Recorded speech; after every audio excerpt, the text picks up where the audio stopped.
अस्सलाम वालेकुम dear students. आज का जो हमारा क्लास है ये क्लास 10th के लिए है।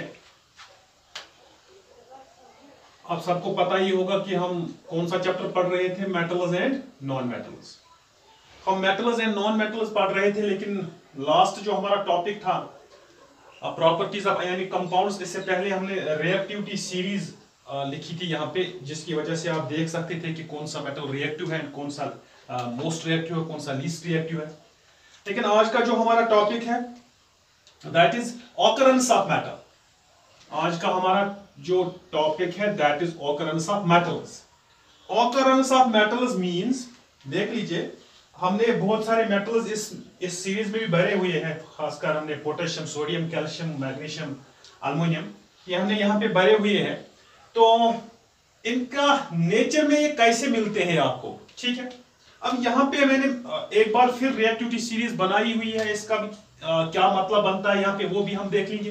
पहले आप ये देख लो कि जो हमारे ये मेटल्स होते हैं, हमारे जो मेटल्स होते हैं, ये मेटल्स नेचर में, ये मेटल्स नेचर में या तो फ्री स्टेट में होंगे, या तो फ्री स्टेट में होंगे, ठीक। आधे मेटल्स क्या होते हैं, कंबाइनर स्टेट में, कंबाइनर स्टेट में, ठीक है। हमारा टॉपिक क्या है आज? हमारा टॉपिक है ऑकरेंस ऑफ मेटल्स, कि ये मेटल्स जो है ये किस स्टेट में पाए जाते हैं नेचर में। तो हमने पहले ही बोल दिया कि ये नेचर में किस स्टेट में पाए जाते हैं, या तो ये फ्री स्टेट में होंगे या तो ये कंबाइनर स्टेट में होंगे, ठीक। अब ये free state and combiner state का मतलब क्या हुआ, देख लीजिए। यहां पे हम यहां पे लिखेंगे मेटल्स जो आपको नेचर में मिलते हैं in the form of their compounds, in the form of their compounds, in the form of their compounds.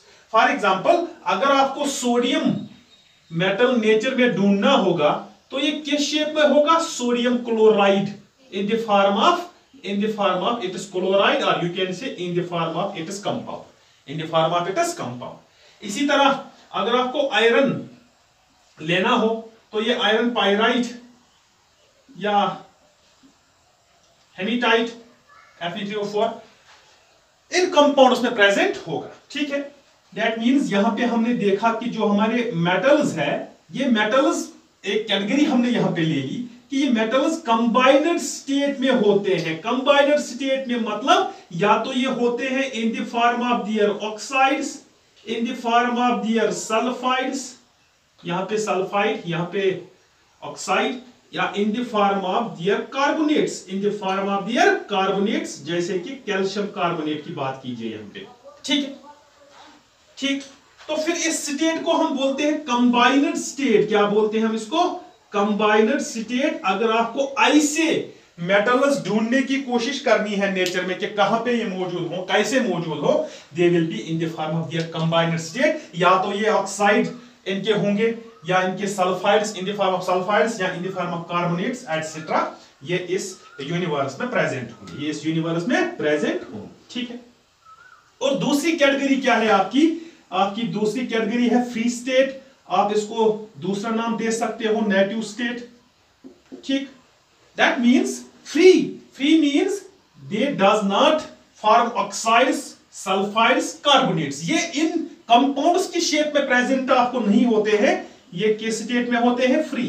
That means ये कंपाउंड्स में नहीं होते हैं। जब भी आप नेचर में उनको देखोगे ये फ्री स्टेट में होगा, जैसे कि आपका गोल्ड हो गया, आपका प्लेटिनम हो गया, या आप अगर सिल्वर की भी बात करोगे, क्या है इनका? ये होते हैं आपके फ्री स्टेट में and they do not form compounds. ये कंपाउंड्स में नहीं होते हैं आपको। दैट मींस एलिमेंट्स और you can say metals whenever they are seen in the nature, जब आप इनको नेचर में देखने की कोशिश करोगे कि इनका ऑकरेंस क्या है, कैसे ये मौजूद होते हैं वहां पे, या तो ये किस स्टेट में होंगे, या तो ये फ्री स्टेट में होंगे, या तो ये कंबाइनर स्टेट में होंगे। फ्री स्टेट में मींस किसी के साथ कोई कंपाउंड नहीं, आपको गोल्ड चाहिए तो गोल्ड ही होगा और कुछ नहीं होगा इसके साथ, प्लेटिनम या सिल्वर की बात करें।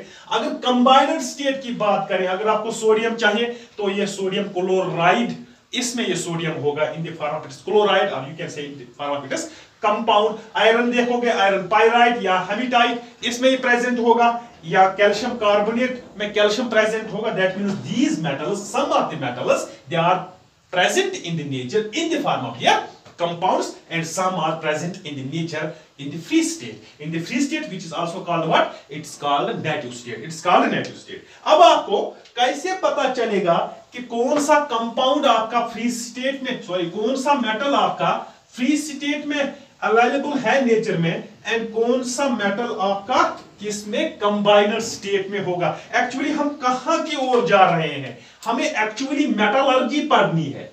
क्या पढ़नी है? Metallurgy. Metallurgy means extraction of metals, extraction of metals. हमें मेटल को निकालना है अर्थ के क्रस्ट से, अर्थ के क्रस्ट से हमें किसको निकालना है? मेटल्स को निकालना है। लेकिन before going through this metallurgy हमें यह पता होना चाहिए कि जो ये हमारा मेटल है इनका ऑकरेंस है क्या। वो ऑकरेंस हमने देख लिया, या तो ये कंबाइनड स्टेट में होंगे, या तो ये किस में होंगे? फ्री स्टेट में। अब आपने देख लिया फ्री स्टेट में क्या बोला था आपने?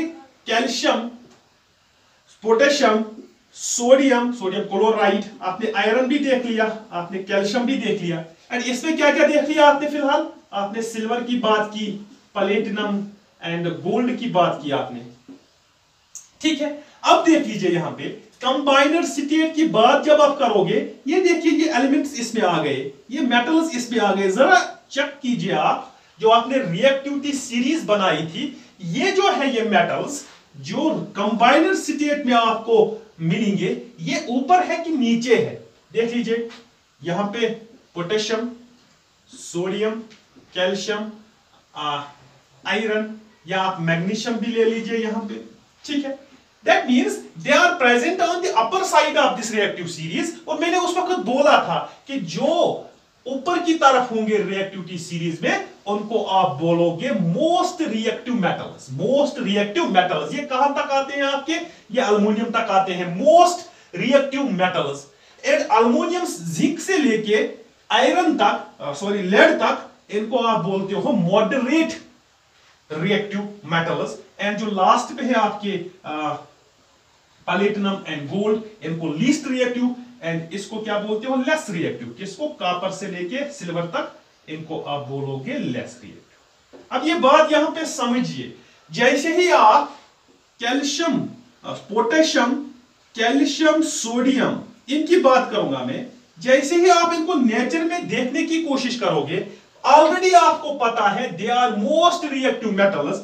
जब ये मोस्ट रिएक्टिव मेटल्स हैं, तो फिर यहां पे क्या, ये ऑक्सीजन के साथ भी मिल सकता है, वाटर के साथ, सल्फर, कार्बोनेट, ये किसी भी के साथ मिलके आपका क्या बनाएगा? आपका कंपाउंड बनाएगा। क्या बनाएगा? कंपाउंड। यही हालत इनके साथ भी है। That means the elements which are found in combined state, the metals which are found in combined state, ये combined state में क्यों होते हैं? Because they are most reactive metals. They are most reactive metals. तो आपको ये बात यहां पे समझ आ गई होगी। जैसे ही आप रिएक्टिविटी सीरीज, या इसको आप एक्टिविटी सीरीज भी बोलते थे, जैसे ही आप इसको देखोगे, आपको दूर से पता चलेगा कि कौन सा मेटल आपका कंबाइनड स्टेट में होगा एंड कौन सा आपका फ्री स्टेट में होगा। पहली बात, most reactive metals potassium, sodium, calcium, magnesium and aluminium, ये तो हमेशा, यू कैन से always found in combined state, in combined state। देख लीजिए, जैसे ही आप इन एलिमेंट्स की बात करोगे, कोई आपसे पूछेगा कि क्या ये एलिमेंट्स फ्री स्टेट में होंगे या ये कंबाइनड स्टेट में होंगे, आप बोलोगे ये मोस्ट रिएक्टिव मेटल्स है, ये हमेशा किस स्टेट में होंगे? ये कंबाइनड स्टेट में होंगे। क्यों? क्योंकि ये रिएक्टिव है। जैसे ही इसको ऑक्सीजन मिलेगा, वाटर मिलेगा, सल्फर, क्लोरीन मिलेगा, ये उनके साथ कंपाउंड्स बनाएगा। क्या बनाएगा? उनके साथ compounds. That means from potassium जो aluminium, most reactive metals always found in combined state. अब क्या, अब किसकी बात रही? इसके बाद आपका यहां पे जिंक है, आयरन, टिन एंड लेड, ये इनको आप बोलते हो, ये बीच में आ जाते हैं, इनको आप बोलते हो moderate reactive. Moderate reactive means ये भी रिएक्टिव है और ये भी आपको किस स्टेट में मिलेंगे, ये आपको कंबाइनड स्टेट में मिलेंगे। ठीक है, लास्ट पे जो आपके है प्लेटिनम एंड गोल्ड, देख लीजिए यहां पे हमने देख लिया था कि गोल्ड और प्लेटिनम जो है ये फ्री स्टेट में मिलते हैं, ना तो इनका ऑक्साइड सल्फाइड क्लोराइड कुछ नहीं होता। जैसे ही गोल्ड को निकालने की कोशिश करोगे वहां पे गोल्ड ही होगा, क्योंकि दे आर लेस रिएक्टिव। इसको ऑक्सीजन दे दो, वाटर दे दो, क्लोरीन दे दो, ये तो रिएक्शन करेगा ही नहीं, नो रिएक्शन। जब इसने रिएक्शन ही नहीं की दैट मींस नो कंपाउंड्स, ये कंपाउंड्स में प्रेजेंट नहीं होगा। ये किस में प्रेजेंट होगा फिर, ये तो अकेला ही होगा फ्री स्टेट में। यही सूरत किसकी है, प्लेटिनम भी यही सूरत है। And less reactive metals like this copper and silver, they are found in both native as well as combined state. They are found in both what, native as well as combined state. ठीक है, तो अब तक हमने क्या पढ़ा, हमें occurrence पढ़नी थी किसकी, मेटल्स एंड नॉन मेटल्स की। तो हमने देखा कि कुछ मेटल्स होते हैं वो क्या करते हैं, वो तो हमें फ्री स्टेट में मिलते हैं, लाइक लास्ट जो बॉटम पे होते हैं प्लेटिनम एंड गोल्ड, एंड कुछ होते हैं जो कि हमें कंबाइनड स्टेट में मिलते हैं अप टू लेड, एंड कुछ एक दो एलिमेंट्स ऐसे हैं जो कंबाइंड स्टेट में भी होते हैं as well as they are present in the native state depending upon their reactivity, depending upon their reactivity, और you can say depending upon their position in their activity series और reactivity series. ठीक है, अब देख लीजिए source of metals, क्या source of metals. अब हमने नेचर में तो देख लिया कि ये तो कंबाइनड स्टेट में होंगे, या ये किस स्टेट में होंगे, या ये फ्री स्टेट में होंगे। लेकिन कहां मिलेगा आपको ये मेटल्स, ये मेटल कहां पे मिलता है आपको, अर्थस क्रस्ट। कहां पे, अर्थस क्रस्ट में मिलते हैं आपको ये मेटल्स। ठीक है, अब देख लीजिए कभी कभी सी वाटर में भी आप देख सकते हो एज सॉल्युबल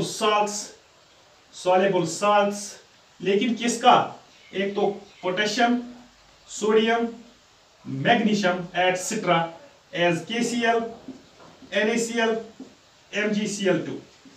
देख लीजिए क्या बोल रहे हैं हम ये बोल रहे हैं कि जो ये मेटल्स है, क्योंकि हम एक्सट्रैक्शन की तरफ जा रहे हैं, हमें देखना है कि हम कैसे मेटल्स को निकालें। पहले हमने देखा कि किस सूरत में प्रेजेंट होते हैं, combined as well as free state, कुछ फ्री स्टेट में, कुछ कंबाइंड स्टेट में। अब ये कहां होते हैं, हमने बोला ये कहां होते हैं, अर्थस क्रस्ट में। लेकिन जो पोटेशियम है आपका, जो सोडियम है एंड मैग्नीशियम है, इनके साल्ट्स कहां प्रेजेंट होते हैं, सी वाटर में एज सॉल्युबल सॉल्ट्स। बाकी जो होते हैं वो किस में होते हैं, अर्थस क्रस्ट में। और मोस्ट एबिडेंट मेटल, ये याद रखिएगा, मोस्ट एबिडेंट मेटल जो अर्थस क्रस्ट में है, अर्थ के क्रस्ट में सबसे ज्यादा मिकदार में पाए जाने वाला मेटल वो अल्युमिनियम है। क्या है, अल्युमिनियम। कितना होता है अल्युमिनियम, 7% ऑफ टोटल। ठीक, एंड उसके बाद क्या है आपका iron, it is 4%, calcium it is near about 3%, and sodium it is 2.7%। देख लीजिए हम क्या बोल रहे हैं, अब तो हमें पता चल गया कि सी वाटर में है ये, और बाकी जो है वो कहां पे, अर्थ के क्रस्ट में। लेकिन अर्थ के क्रस्ट में सबसे ज्यादा क्या होता है, सबसे ज्यादा आयरन होता है, 7% aluminium, sorry, and iron is second in number, 4%, calcium third in number, it's 3%, and sodium 2.7%, and rest metals are present in rare amounts, जो बाकी मेटल्स आपके बचे वो बहुत ही कम मिकदार में अर्थ के क्रस्ट में मौजूद होते हैं। ठीक है, क्या हुआ, पहले हमने ये देख लिया कि किस किस सूरत में प्रेजेंट होते हैं, कौन सा एलिमेंट, कौन सा मेटल कंबाइनड में, कौन सा मेटल फ्री में। और उसके बाद हमने ये देख लिया कि कहां पे प्रेजेंट होते हैं। फिर हमने देखा कि on the base of their abundance कौन सा ज्यादा एबिडेंट है क्रस्ट में, कौन सा कम है। ठीक है, अब देख लीजिए ये जो आपने कंपाउंड्स देख लिए थे अभी, कंबाइनड, हम कंबाइनड की बात करेंगे। क्यों करेंगे कंबाइनड की बात? क्योंकि जब आपको एक्सट्रैक्ट करना होगा मेटल, गोल्ड तो वैसे भी कोई कंपाउंड नहीं है, वो गोल्ड ही होगा, उसको रिफाइन करना पड़ेगा, साफ करना पड़ेगा। लेकिन बाकी जो मेटल्स है, खासकर ये जो मोस्ट रिएक्टिव मेटल्स है, ये तो कंपाउंड्स में होंगे ना प्रेजेंट। इनको एक्सट्रैक्ट करना है फ्रॉम द कंपाउंड्स, इनको एक्सट्रैक्ट करना है from the compounds. And those compounds, याद रखिए, दोज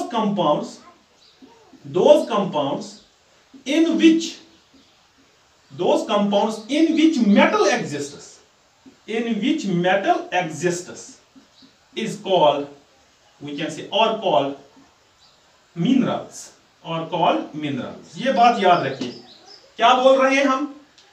हाँ, हम बोल रहे हैं कि वो कंपाउंड्स जिनमें मेटल प्रेजेंट होता है, जैसे कि अभी आपने देख लिया, अगर आप NaCl से Na को निकालने की कोशिश करोगे, दैट मींस इस कंपाउंड से निकालना है। अगर आप आयरन पाइराइट, यहां से आयरन निकालने की कोशिश करोगे तो इस कंपाउंड से निकालना है। या अगर आप Fe3O4 से आयरन निकालने की कोशिश करोगे तो इस कंपाउंड से निकालना है। And those compounds which are present in the earth's crust, in which metal exists, जिसमें मेटल होता है, जो आपको बाहर निकालना है, उन कंपाउंड्स को आप क्या बोल रहे हो? उन कंपाउंड्स को आप बोल रहे हो कि ये हमारे मिनरल्स है, ये हमारे मिनरल्स है। ठीक है। हाँ, अब जो ये मिनरल्स यहां पे हैं, इस मिनरल में क्या हो सकता है? इसमें इंप्योरिटीज होती है। क्या होती है? इंप्योरिटीज। ये तो आपको पता है इंप्योरिटीज किसको बोलते हैं। इन इंप्योरिटीज को आप मैट्रिक्स भी बोल सकते हो, मैट्रिक्स बोल सकते हो, या इनको आप गैज भी बोल सकते हो। गैज ये आप बोलोगे। ठीक है, ठीक। क्या बोला हमने कि जो कंबाइनड स्टेट में मेटल्स प्रेजेंट होते हैं in the form of compounds, इन्हीं में मेटल प्रेजेंट होगा, यहीं से आपको मेटल को एक्सट्रैक्ट करने की कोशिश करनी है।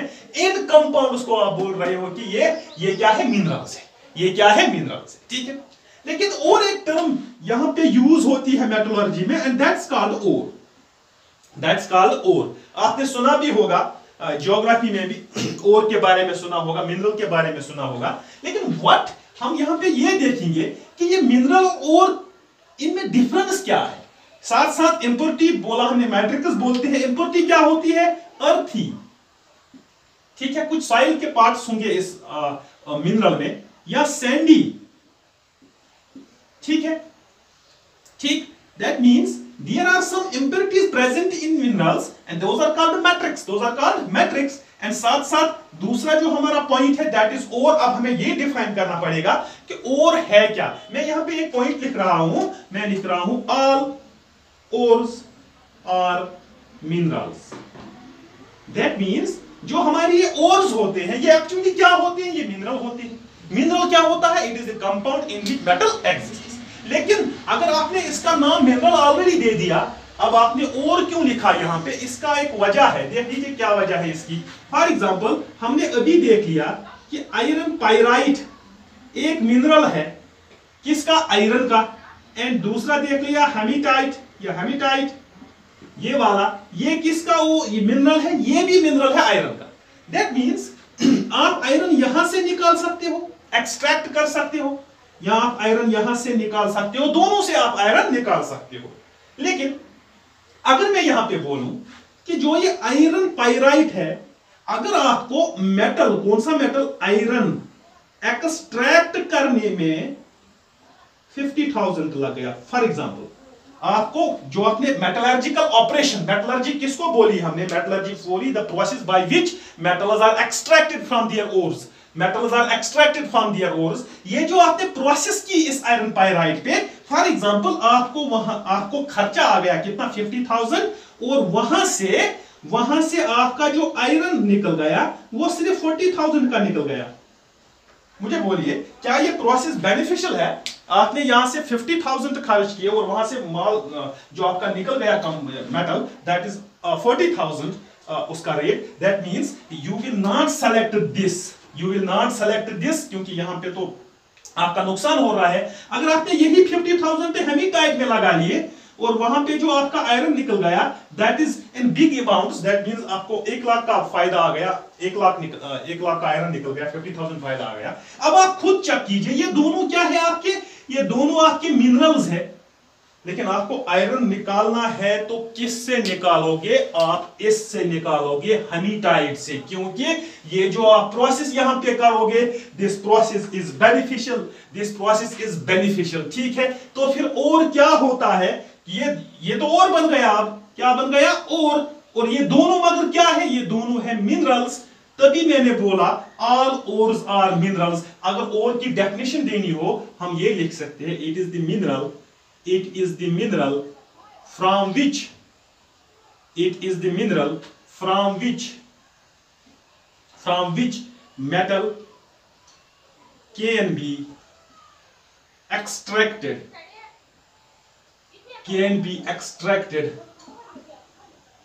easily and conveniently,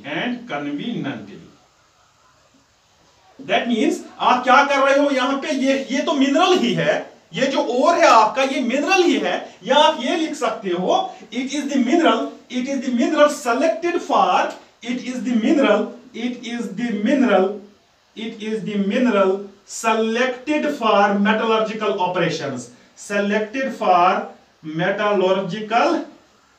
ऑपरेशंस, आपने मिनरल्स में एक मिनरल चूज किया, एक मेटल के बहुत सारे मिनरल्स हो सकते हैं, उसमें आपने एक मेटल चूज किया जहां से आप मेटल निकालने की कोशिश कर रहे हो, एक मिनरल चूज किया, उस मिनरल को आप बोल रहे हो कि ये हमारा ओर है। क्या है हमारा ओर।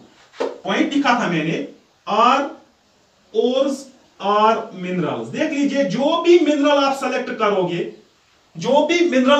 करोगे, वो ओर होगा, दैट मींस जो ओर है ये एक्चुअली क्या है, मिनरल, मगर but all minerals are not ores, all minerals are not ores। For example आपने लिख लिया यहां पे आयरन पाइराइट, साथ साथ आपने लिख लिया हेमेटाइट, ये दोनों मिनरल थे, किसके मिनरल, आयरन के मिनरल, लेकिन हेमेटाइट क्या बन गया, ओर, दैट मींस हेमेटाइट ओर भी है, हेमेटाइट मिनरल भी है, ऑल ओर्स आर मिनरल्स, मगर ये जो यहां पे रह गया ये सिर्फ एंड सिर्फ क्या है, ये मिनरल है, इट्स नॉट ओर, ठीक है। ये तो कुछ इंट्रोडक्शन था, क्योंकि हमें एक्चुअली मेटलर्जी पढ़नी है कि हम मेटल को एक्सट्रैक्ट कैसे करें, उसके लिए कुछ स्टेप्स है, वो हम दूसरे लेक्चर में देख लीजिए। उससे पहले हमें ये पता होना चाहिए था कि कौन सा मेटल कंबाइंड स्टेट में होता है, कौन सा मेटल हमारा फ्री स्टेट में होता है, और कौन सा मेटल एविडेंट होता है स्पष्ट में, और कौन सा लीस्ट होता है, और साथ साथ mineral and ore, this is very much important,